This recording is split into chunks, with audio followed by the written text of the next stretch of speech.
Então, boa tarde a todas as pessoas. Meu nome é Luana Costa Almeida, eu sou professora da Universidade Federal de São Carlos, na UFSCar Campus São Carlos, e é um enorme prazer estar aqui nesta tarde para fazer parte dessa homenagem. Nós estamos, neste momento, nos organizando, para homenagear 3 dos nossos grandes guerreiros da educação, importantíssimos na história dos SEDES. Tenho o prazer, de compor, junto com a professora Ivani, o professor Pedro, o grupo de editores associados da Educação e Sociedade, e trabalhar com eles é um grande prazer e uma grande honra.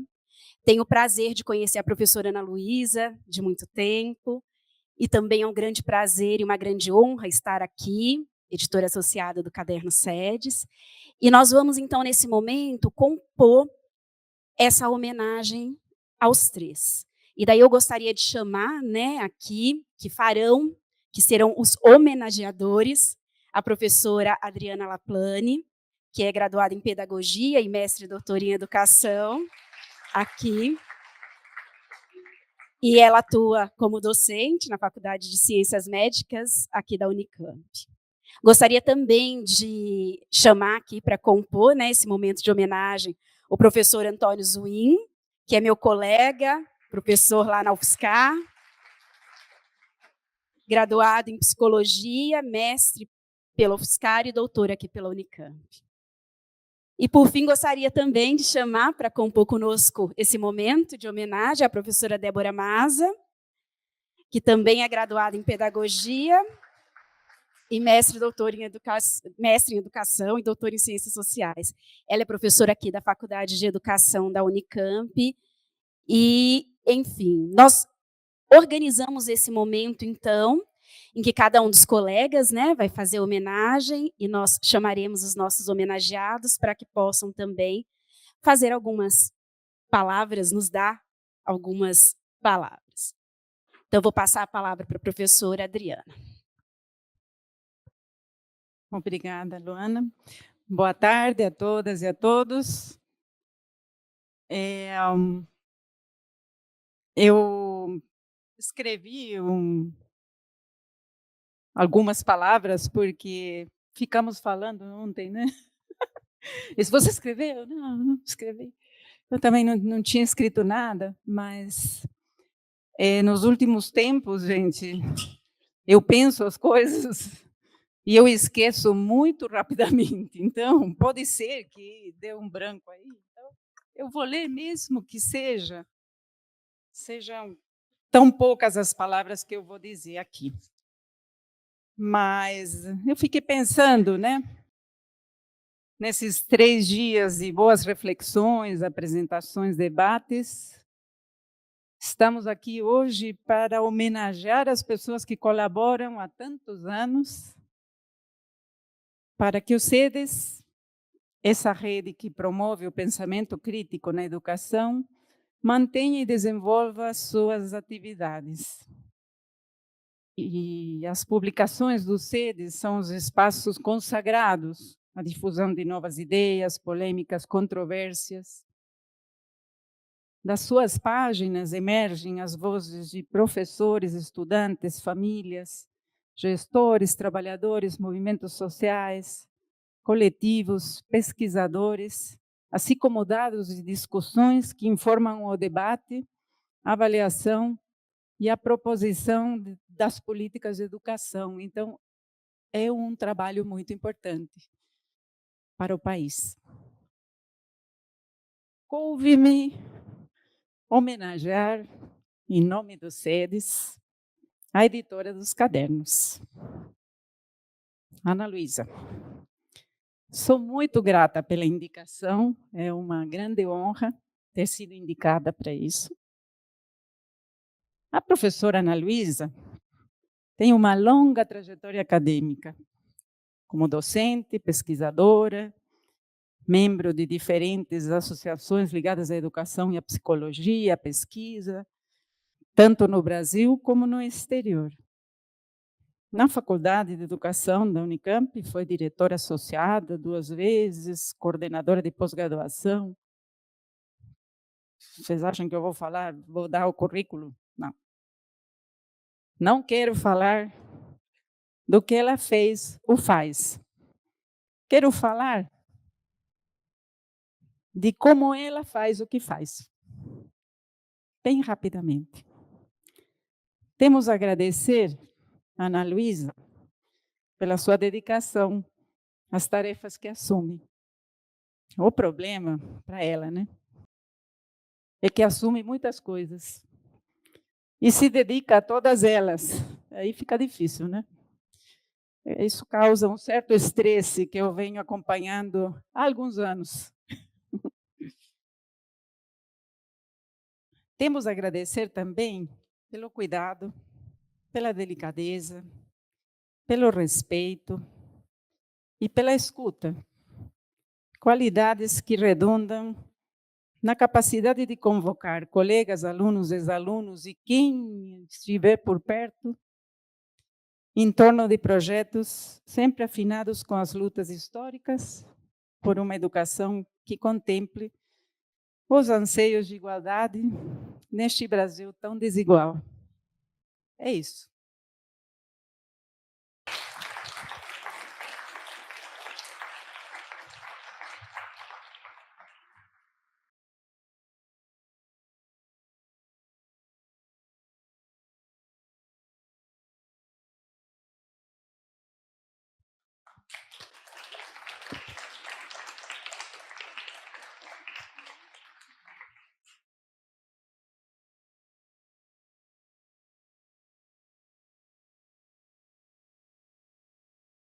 Bem, não imaginava isso, primeiro. Não quero isso. A única coisa que eu consegui, eu imaginava outra coisa, então, bom, o que eu conseguia coletar, né, ou pegar, ou encontrar na correria da vida das 1001 coisas, foi o caderno de memórias, publicado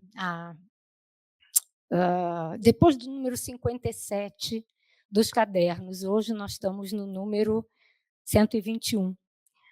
E eu pensava, nesse momento, justamente como um momento de memória, que a gente pudesse relembrar algumas coisas, inclusive o primeiro caderno coordenado pela nossa, eu não sei como dizer, patrona, vai, amiga, né, vizinha, né, Ivani. E eu fui revendo, então, os temas, os títulos, as pessoas envolvidas. Então, eu acho que o que eu posso falar é assim, aceitar essa homenagem hoje como uma homenagem a todos que participaram dessa construção histórica e pensando aqui nas primeiras organizadoras, na lançadora dos cadernos e nos que colaboraram. Penso aqui na Elo Hofflin, Dulce Pompeu de Camargo, a Elo Hofflin, falei, a Ernesta Zamboni, a Vera Sabonge. São muitos os nomes, mas esses assumiram também a coordenação dos cadernos, né, e sustentaram essa proposta. Então, para mim, foi um convite muito desafiador, muito honroso, ao qual eu venho me dedicando há mais de 12 anos. Né? Então, eu espero que essa empreitada e esse projeto, mais do que empreitada, é o projeto, ainda possa continuar por muitos e muitos anos, como esse evento aqui hoje representa, né, um locus de resistência e de persistência, né, que eu espero que perdure aí. Então, só tenho a agradecer aí a todos e aos que vieram, aos que estão comigo agora, os comitês, né, ao comitê de associados, que vem batalhando de manga arregaçada, fazendo parte, viu, Adriana, desse projeto aí. Muito obrigada.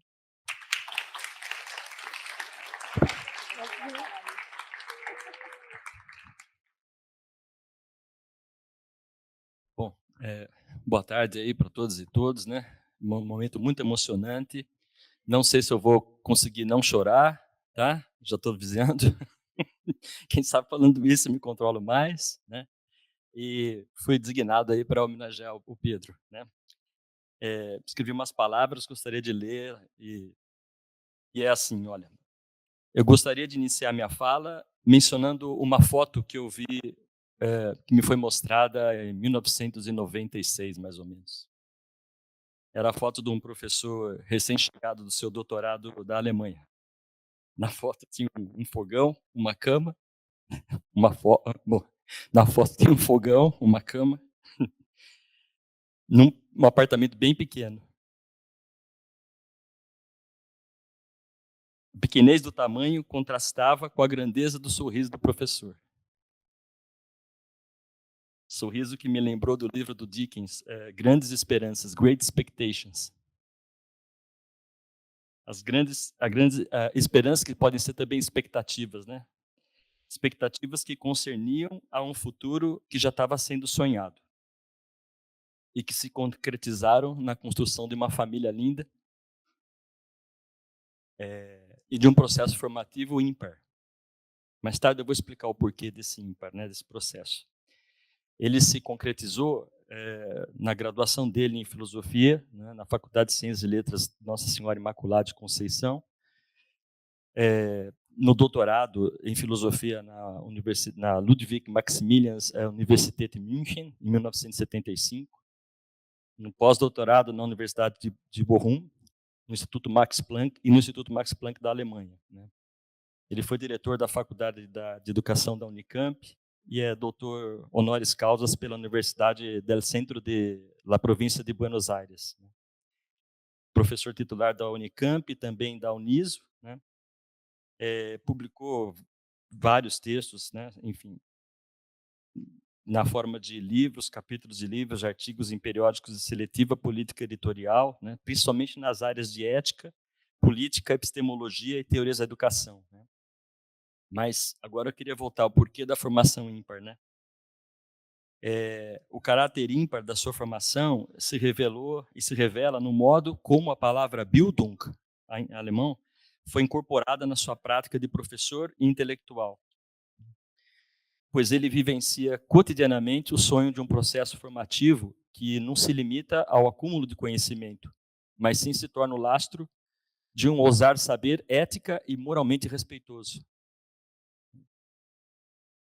Eu aprendi com ele convivendo o que é Bildung, nas seguintes características, né? A primeira, queria destacar a generosidade. Aconteceu comigo, né? Quando eu passei no doutorado aqui, eu não sabia quem poderia ser minha orientadora, meu orientador.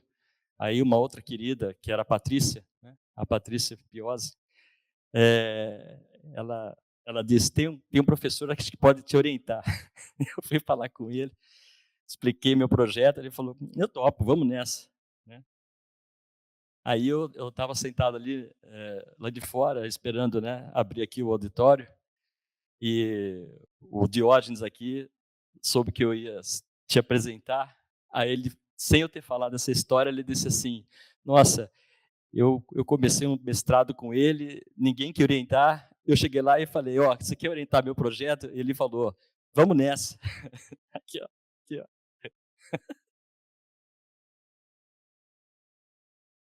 Generosidade, né? Outra característica, o humor fino dele, irônico, né? Muito diferente de sarcasmo, né? Que o sarcasmo destrói, a ironia te remete a tantos outros significados, né? Ele sempre foi muito irônico, delícia, assim, conversar sobre tudo, né? Em que essa ironia também se materializava, né? Outra característica, a sensibilidade e também o seu conhecimento, né? Todas essas características testemunham no convívio diário com os outros o extraordinário ser humano que ele é. Ele é meu orientador, ele de tese de vida, que eu tenho a honra e a alegria de chamar do meu querido amigo. E você vem aqui agora, por favor.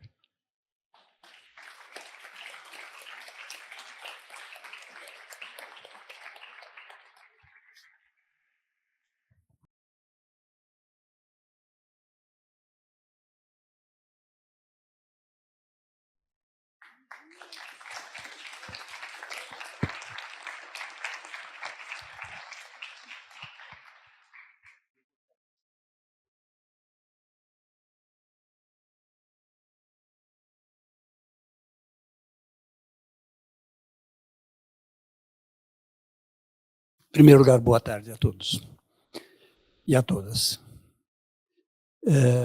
Minha primeira palavra é uma palavra de agradecimento a esse meu amigo, meu eterno amigo, amicíssimo amigo, né? Tão amigo que exagera nas palavras e nos elogios, pela generosidade que ele tem. Eu vou apresentar aqui um breve texto que está programado para nós não podemos ultrapassar um certo tempo, né? E antes, no entanto, eu quero dizer, para não esquecer, que eu tenho um imenso orgulho de pertencer a essa instituição, né? Tenho um imenso orgulho de poder tido a oportunidade de trabalhar com as pessoas com quem eu trabalhei, né?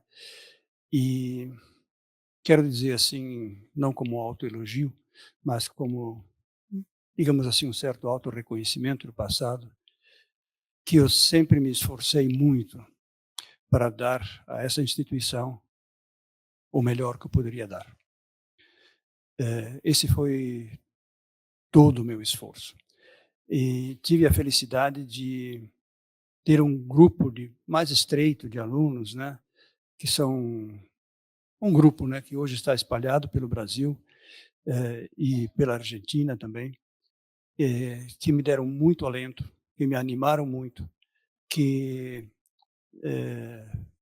justificaram todo o esforço que eu fiz ao longo da minha vida para servir da melhor forma possível essa instituição, que é uma instituição jovem, que foi criada ainda praticamente no começo da minha vida intelectual, né, quando ainda a universidade estava no centro da cidade, depois foi a faculdade de medicina estava lá e depois foi transferida para cá. Eu participei de todo esse processo, que é um processo fantástico, maravilhoso, de uma instituição que é hoje uma grande instituição. Bom, ditas essas palavras introdutórias, eu quero me ater um pouquinho a um texto que eu escrevi. São 10 minutos, como me foi prescrito, né? Então é o seguinte: quando sou convidado para falar sobre a Faculdade de Educação, sempre tenho a impressão de que devo tratar de minha vida pessoal. Essa sensação decorre de minha trajetória acadêmica, que está intrinsecamente relacionada à Faculdade de Educação da Unicamp, nos distintos momentos de sua hoje já longa história. Essa história teve início no contexto da criação dos vários institutos e faculdades da Unicamp, que foram sendo implantados desde o momento em que a universidade, que até então funcionava nas dependências da Santa Casa, lá no centro da cidade de Campinas, foi transferida para o novo campus da Unicamp, sob a orientação do reitor e fundador da Unicamp, professor Zeferino Vaz. Gostaria de dizer uma palavra em honra a esse professor, que, com toda a coragem, né, ele criou essa universidade. Então, acho que hoje o nome fica um pouco escondido, né? Mas é bom sempre lembrar a importância desse grande, baixinho professor, né? Mas que deu os rumos iniciais à Unicamp. Inicialmente, a Faculdade de Educação ficou abrigada num prédio do ciclo básico, um espaço em que se realizavam os importantes eventos de protesto da Unicamp, sobretudo aqueles relacionados à resistência frente ao autoritarismo da ditadura militar. O fato de esses protestos se realizarem no pátio interno do prédio, que naquele momento abrigava a Faculdade de Educação, certamente contribuiu para a conscientização política dos docentes e discentes da Faculdade de Educação. Não é o momento de relembrar detalhes dessa transferência que os mais antigos da instituição conhecem bastante bem, mas é relevante ter em conta que a transferência da Faculdade de Educação para um prédio próprio teve grande influência sobre a constituição da identidade institucional da Faculdade de Educação. Até hoje, muitas pessoas não entendem o formato de estrela do prédio da faculdade. À primeira vista, um formato meio estranho. Inicialmente, estava prevista a construção de 3 prédios paralelos com banheiros em cada ponta. O formato da estrela, com os banheiros no centro, aumentou em cerca de 20% o espaço útil, que era naquele tempo importantíssimo para nós. Os prédios hoje existentes foram construídos paulatinamente conforme a necessidade e a disponibilidade de recursos. Também não importa mencionar detalhes relativos aos vários departamentos e grupos de pesquisa, mas é relevante destacar o papel central da biblioteca, que hoje reúne excelente bibliografia e é frequentada por pesquisadores de diferentes procedências. Também não há tempo para entrar em detalhes relativos à paulatina constituição da identidade da Faculdade de Educação, porque essa não era uma urgência naquele momento, mas é importante destacar o relevante papel da revista Educação e Sociedade, revista de Ciências da Educação, que, independente de sua autonomia institucional, sempre esteve estreitamente relacionada à Faculdade de Educação da Unicamp. Superadas essas diferenças em torno dos rumos da revista, a liderança ficou com a professora Ivani Pino. O primeiro número de Educação e Sociedade foi publicado pela Faculdade de Educação da Unicamp durante o primeiro Seminário de Educação, SEB, realizado na Unicamp. O Centro de Estudos Educação e Sociedade foi criado em março de 1979, em Campinas, São Paulo, com o objetivo de trabalhar a relação entre educação e sociedade. A partir desse momento, o SEDES iniciou a publicação de Educação e Sociedade, com o propósito de promover a pesquisa acadêmica, visando estimular o debate teórico-educacional de fontes teóricas e pesquisas empíricas desde diferentes pontos de vista, com o objetivo de oferecer leituras da realidade pedagógica na busca de subsídios teórico-críticos para a melhoria das práticas pedagógicas. Reunindo trabalhos de autores nacionais e internacionais, a revista tornou-se importante fonte de registro e difusão nacional e internacional para cientistas e educadores e outros espaços de conhecimento. A revista Educação e Sociedade está aberta ao ambiente latino-americano e, na medida do possível, para países europeus. O contexto e intercâmbio internacional não apenas busca fomentar um rigoroso debate teórico internacional com diversos países e autores, mas gerar um embasamento para novas práticas pedagógicas, hoje da mais alta relevância, num cenário em que se debate os novos rumos das práticas pedagógicas, num ambiente no qual talvez a mais importante tarefa do sistema educacional seja, antes de tudo, aprender a pensar criticamente, num ambiente aberto e disponível para todos.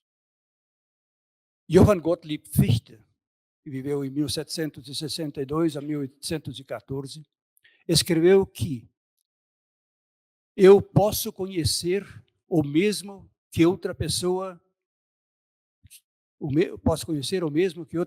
sabe, na medida em que ambos de nós reconhecemos o mesmo fato como verdade e temos as mesmas boas razões para tanto.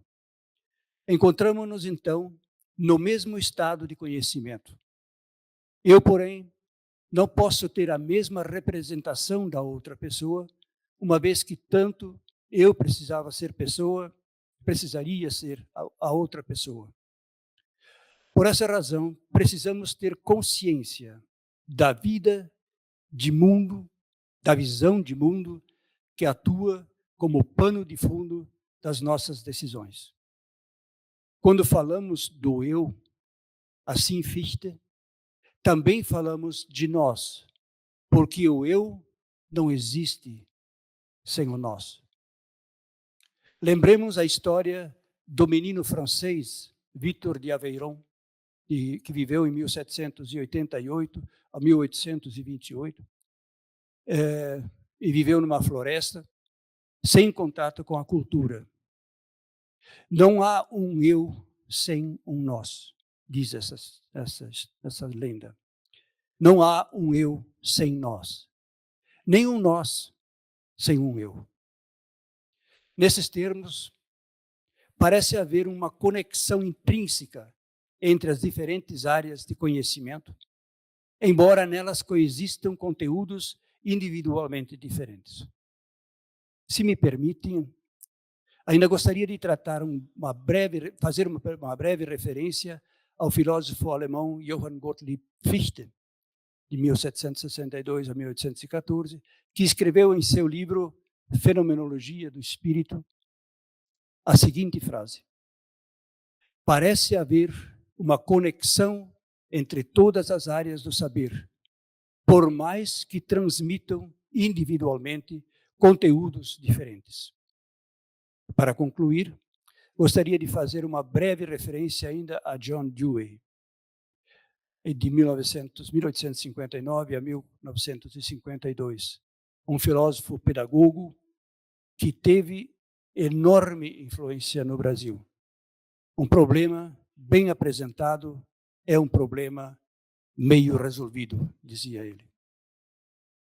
Essa me parece ser uma das mais relevantes tarefas da revista Educação e Sociedade. Muito obrigado.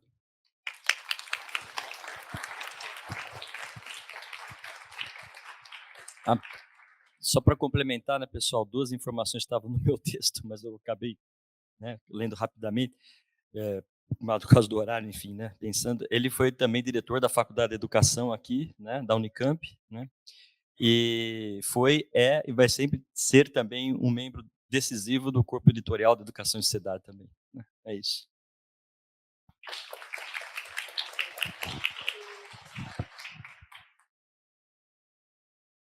Bom, boa tarde aí a todos e a todas. Eu queria começar agradecendo a diretoria do SEDES, na pessoa do professor Sérgio Stocco. Queria agradecer a equipe que tem organizado o Seminário da Educação Brasileira, na pessoa da professora Tereza. Cadê Tereza? Queria agradecer o Conselho de Editores da Educação e Sociedade, na pessoa do Zuim e da Luana, e dizer que essas 3 instâncias de trabalho são instâncias de formação de professores, de pesquisadores, e de pessoas engajadas criticamente na área de educação. Eu vejo aqui no SEB inúmeros ex-alunos orientados, orientadas, trabalhando e em processo de formação.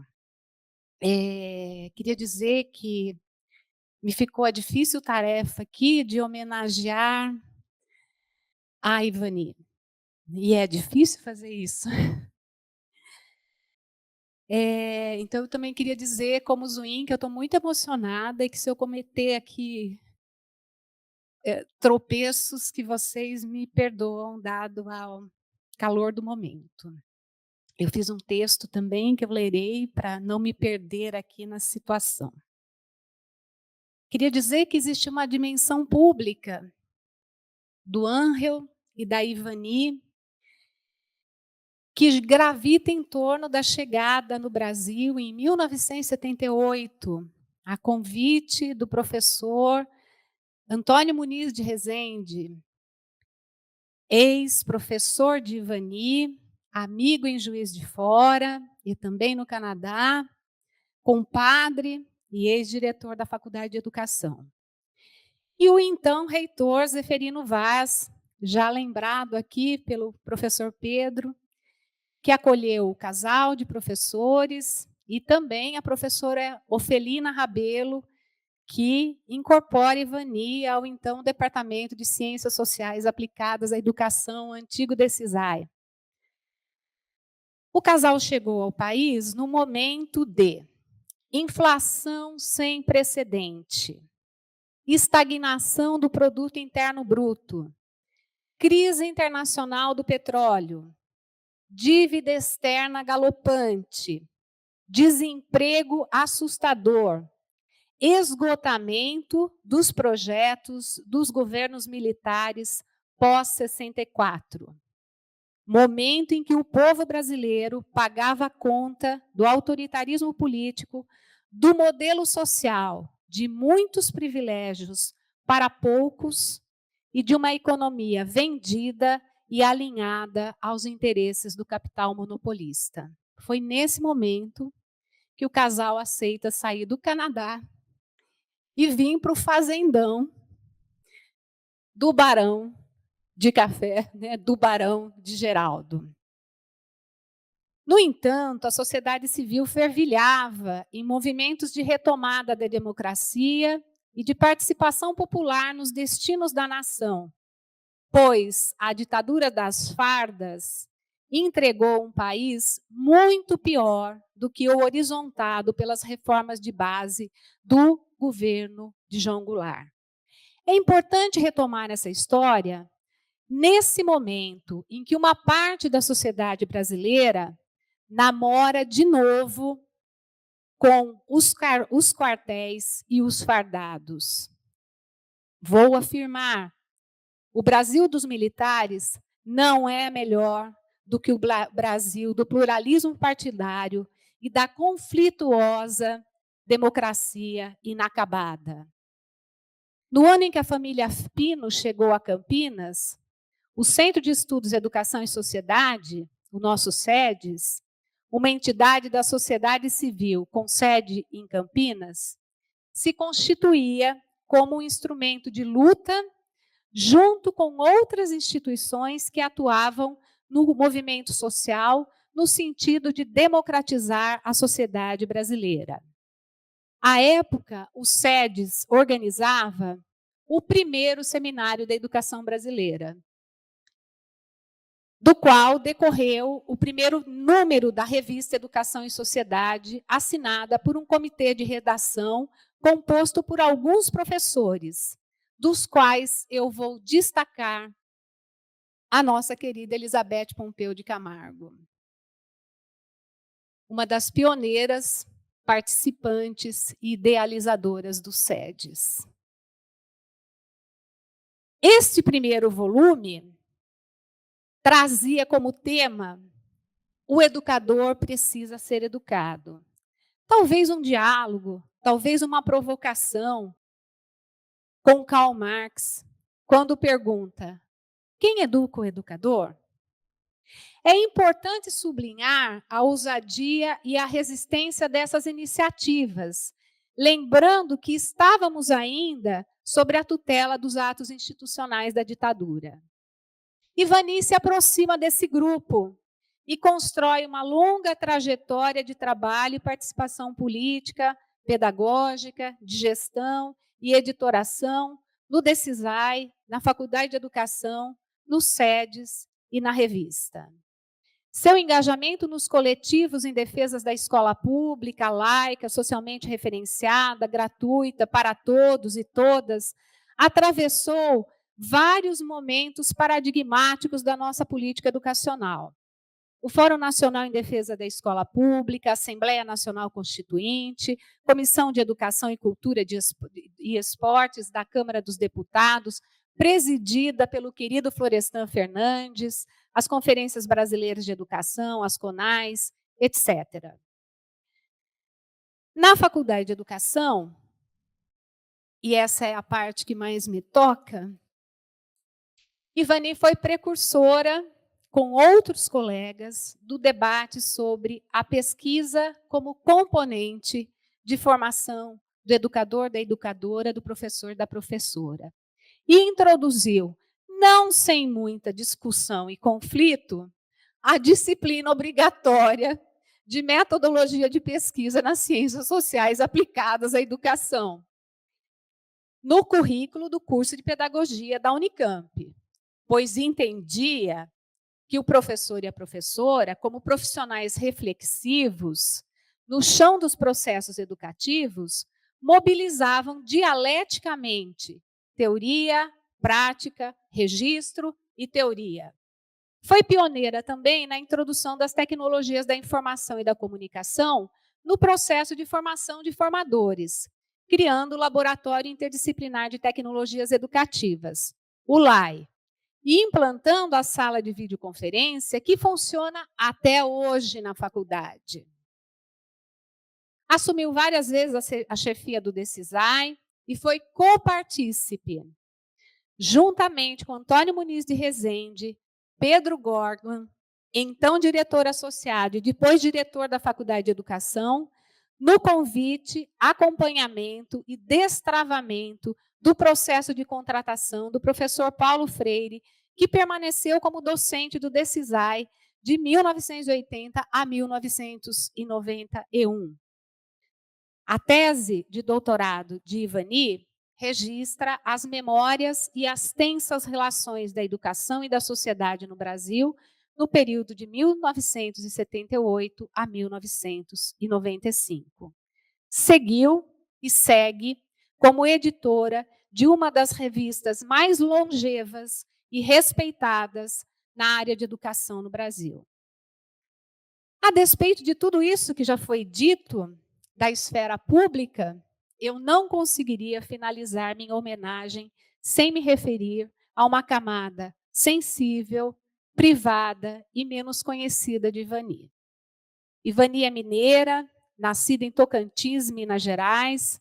Sua mãe, uma normalista, professora e diretora de grupo escolar, descendia de políticos tradicionais, de Ubá, que ocuparam cargos no Senado Federal e no governo de Estado de Minas Gerais. Daí, talvez, herdou essa prontidão para a educação, a política e o poder.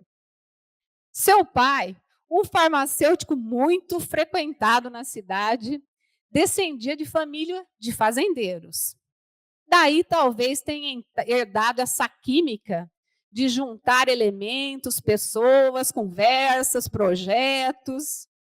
Fez escola normal, graduou-se em serviço social, atuou na área da saúde, da educação, no SESI de Juiz de Fora, momento em que se aproximou de comunidades, sindicatos, trabalhadores, curso de formação de lideranças, atuando em Minas Gerais, Sergipe, Bahia.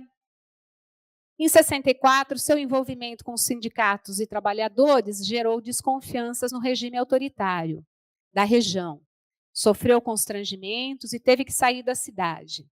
Foi fazer pós-graduação na PUC do Rio, concluindo-a em 66, com uma dissertação sobre estudos de comunidade que lhe rendeu reconhecimento da CAPES e uma bolsa da OCDE para fazer mestrado na Université Catholique de Louvain, Bélgica, onde aproveitou e bacharelou-se em sociologia.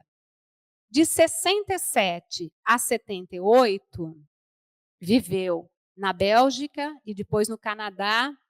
Angel e Ivani se conheceram, se casaram, viveram, estudaram, trabalharam na Bélgica e depois na Université Québec Trois-Rivières, no Canadá. Aumentaram a família com a chegada de Richard e de Monique, filho e filha. que lhe ensinaram a indissociabilidade entre o cuidar e o educar. Seres humanos com potencialidades infinitas, inacabadas e abertas. Ivani aprecia plantas, cactos, orquídeas. Adora cuidar do jardim, das hortas, dos temperos, dos fitoterápicos. É uma mulher elegante, que conserva vestidos, sapatos, bolsas, bijuterias e cremes, muitos cremes. Aprecia um bom vinho. É imbatível no risoto de camarão e na pera assada com queijo brie. Cultiva amizades duradouras, é detalhista, tem posicionamentos fortes, princípios definidos e falas convincentes. É essa mulher de muitas camadas, públicas e privadas, que hoje me honra em homenagear em nome do SEDES, da revista, da faculdade e da Unicamp. Vida longa, Ivani. Obrigada.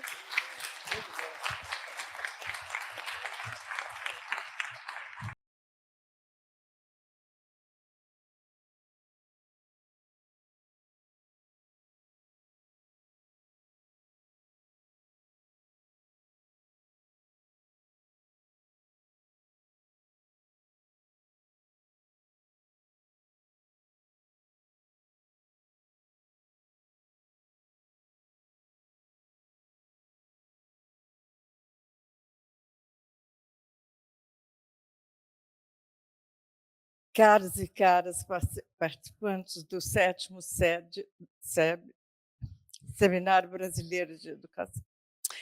Eu estou trocando tudo. Estou muito emocionada. Seminário da Educação Brasileira. A Débora, amiga querida.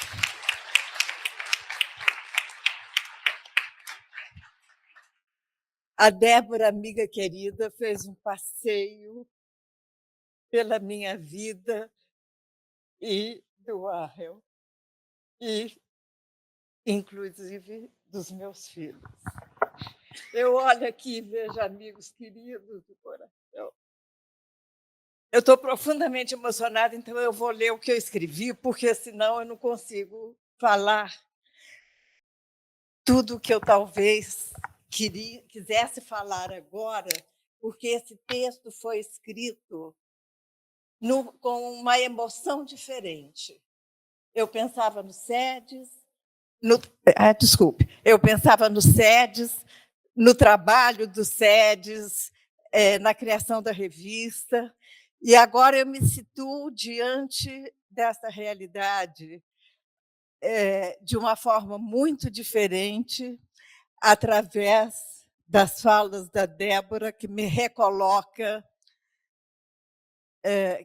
falas que me recolocam nesse mundo da amizade, das emoções, das afeições.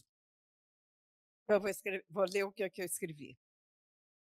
Nesse tempo de fala que me foi concebido como homenageada, eu quero conversar um pouco com vocês sobre o importante momento da educação brasileira, marcada pelo início de sua organização. O surgimento de um centro de educação e sociedade, o SEDES, faz parte desse momento. O SEDES, portanto, surge como coroamento de um sucesso resultante da criação da revista Educação e Sociedade, em uma época em que o campo da educação no Brasil iniciava sua organização, depois de 64. Em setembro de 78, concretizava-se o sonho de alguns professores do então departamento da Faculdade de Educação da Unicamp.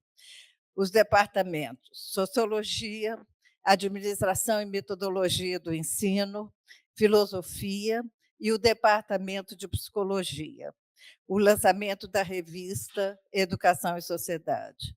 Esse momento espacial da educação brasileira marca o início de uma longa história acadêmica e do mundo da produção editorial na educação, articulada com a sociedade, envolvendo a Faculdade de Educação, a Unicamp, educadores e pesquisadores do Brasil e do exterior, da América Latina, Europa, porém menos dos Estados Unidos e Inglaterra.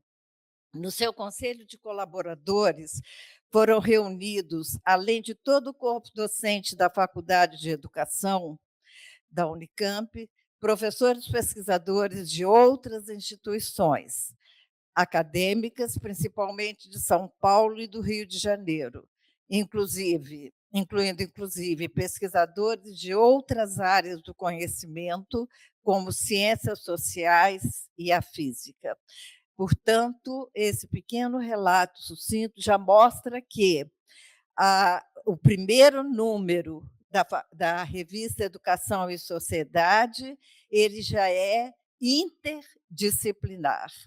Essa história torna-se pública aos educadores brasileiros no seu primeiro número impresso, que se chamou O Educador Precisa de Ser Educado, lançado no ISEB em setembro de 71, como revista da Faculdade de Educação, quadrimestral de Ciências da Educação e editada pela Cortez e Moraes.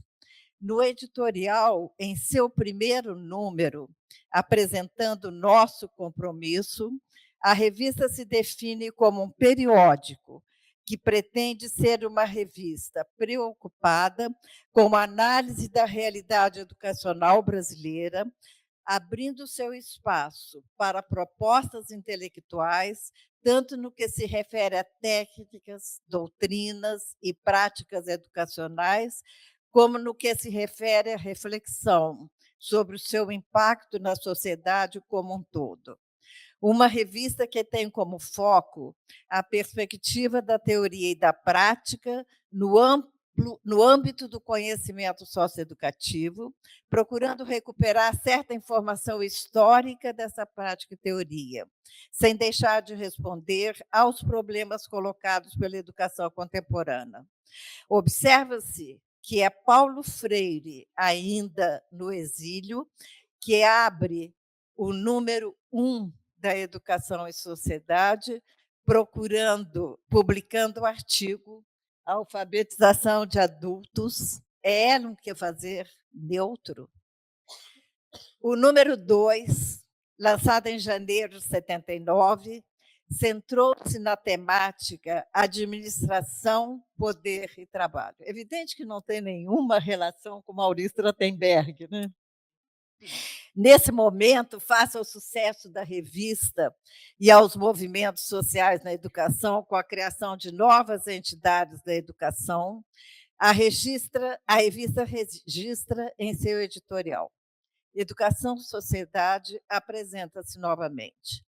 O número de educadores e de instituições que aderiram ao nosso compromisso de reanimar o debate e a crítica da educação no Brasil levou-nos a ampliar o número de colaboradores e, consequentemente, o nosso horizonte de trabalho. Por corresponder aos ensaios de muitos, não podíamos deixar esse veículo de manifestação de pensamento e de ação, ligado apenas a um grupo dentro de uma instituição. Por isso, Educação e Sociedade passa a ser um ponto de integração e de associação de todos os educadores que queiram retomar a educação na perspectiva de suas relações com a sociedade.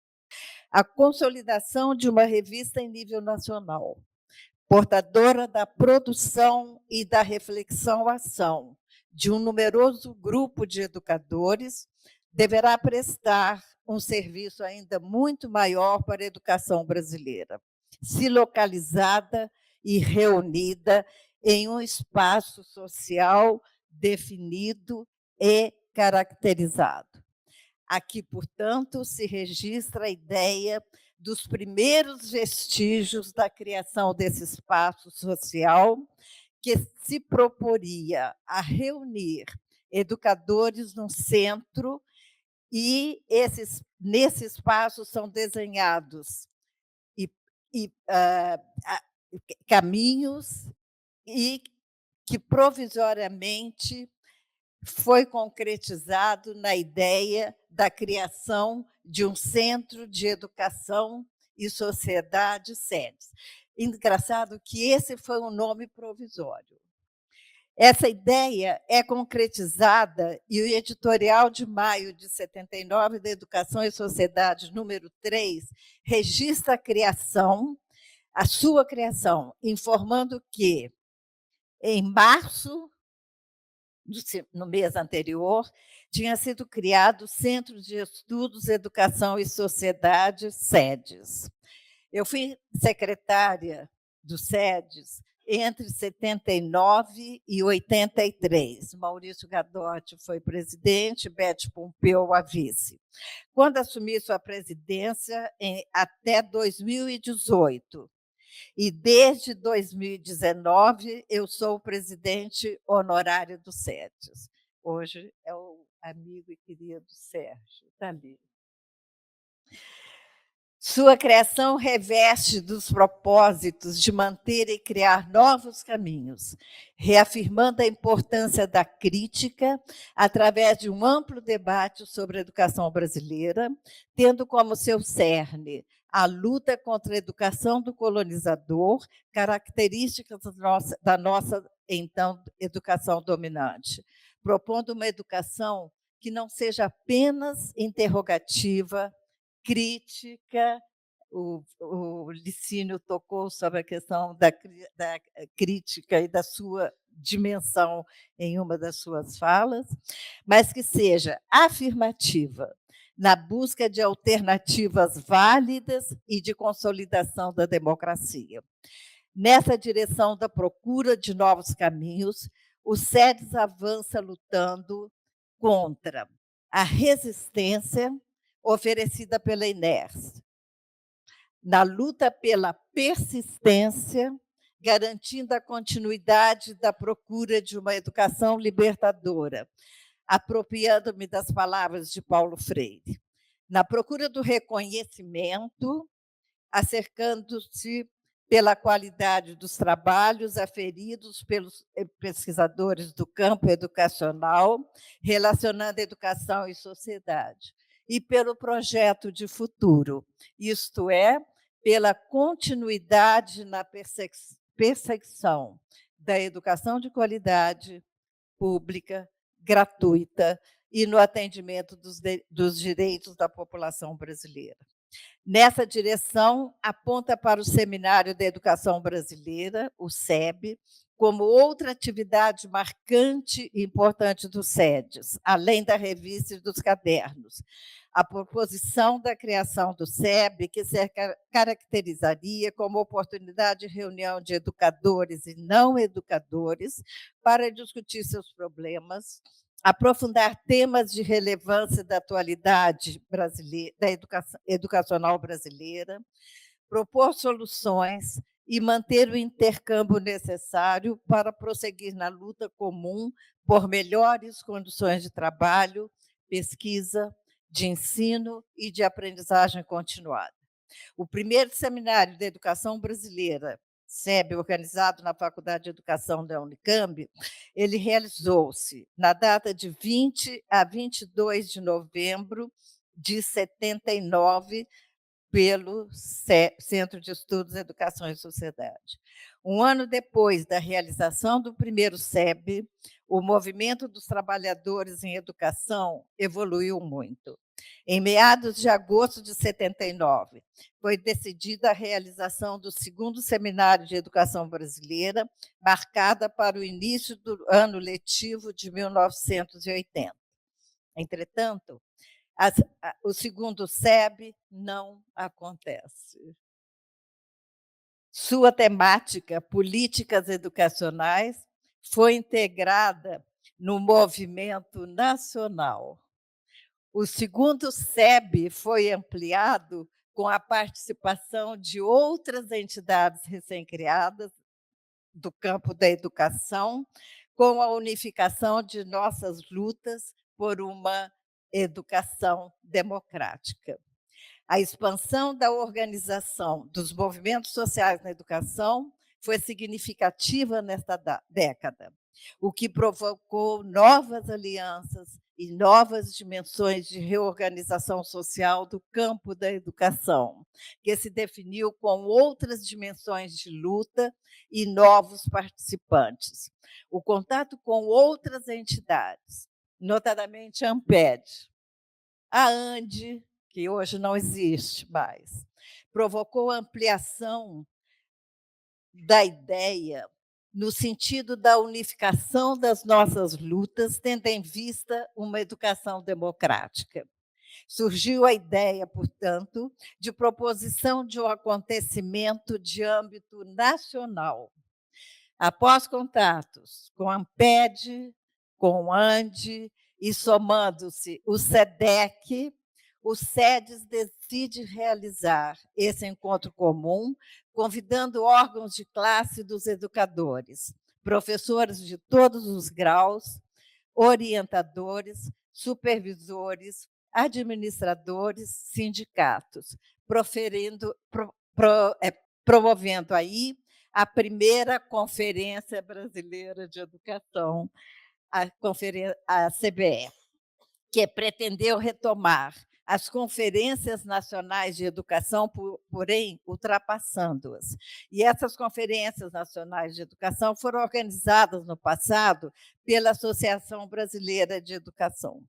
A primeira CBE foi realizada na Pontifícia Universidade Católica de São Paulo, na PUC, entre os dias 31 de março, 1, 2 e 3 de abril de 80.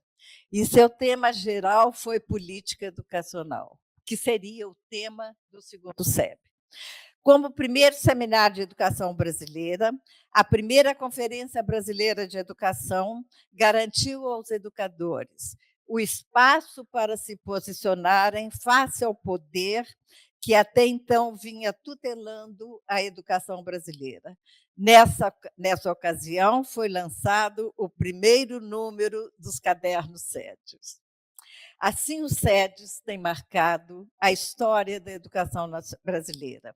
Entretanto, a presença do SEDES não se restringe ao espaço nacional, bem como aos seminários de educação brasileira, SEB. Ela se espraiou para o campo internacional com as suas produções, a revista Educação e Sociedade e os cadernos SEDES. Esse lançado em 1980, centrado nas políticas educacionais e temáticas públicas da educação. Algumas temáticas podem ser salientadas pela originalidade, abrindo novas polêmicas. Algumas temáticas que eu vou citar aqui no levantamento muito rápido. A judicialização da educação, abordando a relação entre judicialidade e educação. A introdução do ensino à distância, EAD, LDB e Plano Nacional de Educação, e o uso das tecnologias da educação. A privatização e da educação. A educação ambiental e políticas públicas. A mercantilização da educação. Movimentos sociais e transformações no ativismo contemporâneo. Educação e comportamento político. Juventude na contemporaneidade, contextos sociais e processos educacionais sobre o ethos do empreendedorismo. E muitas outras que exigiriam espaço de pesquisa e de tempo para poder apresentar toda a dimensão do trabalho do SEDES nesse tempo todo, nesses anos todos. Que exigiria também pesquisa nos cadernos SEDES e as temáticas do SEB, dos seminários brasileiros de educação, como também das conferências brasileiras de educação. Nesse espaço-tempo de vida, a ação do SED, Centro de Estudos, Educação e Sociedade, como instituição da educação, continuou e continua, caracterizando-se em dimensões analisadas anteriormente, na resistência, na persistência, no reconhecimento e no projeto de futuro. Repito, na resistência, na persistência, no reconhecimento dos seus trabalhos e nos projetos de futuro. Agradeço muito a presença de todos vocês e prazer de trocar essas ideias com você nesse momento.